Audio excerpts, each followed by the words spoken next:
On se souvient que le déclencheur de la crise des Gilets jaunes a été l'augmentation du prix du gazole. Il s'agissait de favoriser la transition énergétique, un objectif auquel, en théorie au moins, tout le monde souscrit, et le gouvernement avait prévu des aides, par exemple le chèque énergie, afin de compenser cette hausse pour les ménages modestes. Pourtant, la hausse des prix du carburant a déclenché une crise sociale d'une ampleur et d'une violence inédites. On peut bien sûr chercher les raisons plus profondes du malaise, et on doit le faire. On peut aussi se dire que le prix du gazole n'était que la goutte d'eau qui a fait déborder un vase déjà bien plein. Mais on peut aussi en tirer une leçon qui sera utile à tous les managers confrontés à un problème de gestion du changement. Elle tient en quelques mots, aversion à la perte. L'aversion à la perte a été théorisée par Kahneman et Tversky en 1979 et c'est une idée simplissime. Nous attachons plus d'importance à une perte qu'à un gain du même montant. L'idée semble tellement évidente que Kahneman a pu plaisanter en disant que c'est un sujet sur lequel sa grand-mère était déjà une experte. Et pourtant, nous nous sommes habitués dans nos raisonnements économiques à faire l'hypothèse que les individus se déterminent de manière abstraite, comme si une perte et un gain du même montant se compensaient exactement.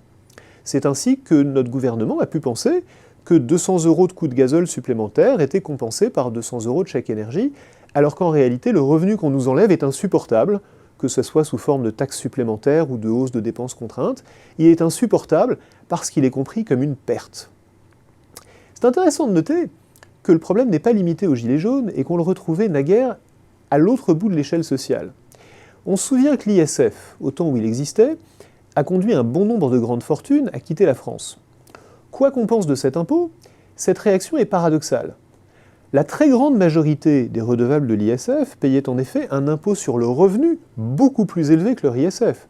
Beaucoup plus élevé en taux bien sûr, mais aussi beaucoup plus élevé en valeur, parce que ceux pour qui la facture de l'ISF était plus lourde que celle de l'impôt sur le revenu étaient très rares, et ils étaient protégés au moins en partie par le bouclier fiscal dans ses différentes variantes.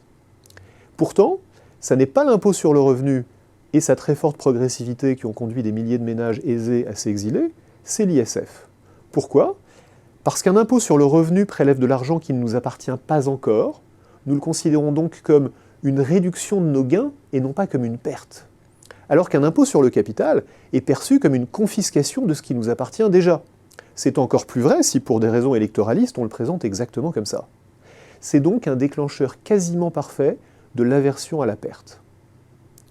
L'exemple de la fiscalité est frappant, mais le principe est absolument général. Quand on fait une réforme, et quand la réforme fait, comme c'est toujours le cas, des gagnants et des perdants, les pertes sont ressenties plus douloureusement que les gains. Les perdants vont donc se mobiliser plus pour faire échec à la réforme que les gagnants pour la soutenir. Le problème n'a pas de solution évidente, mais on peut déjà essayer d'éviter de l'aggraver en suivant un principe simple. Il ne faut jamais présenter comme une perte ce qui peut être présenté autrement.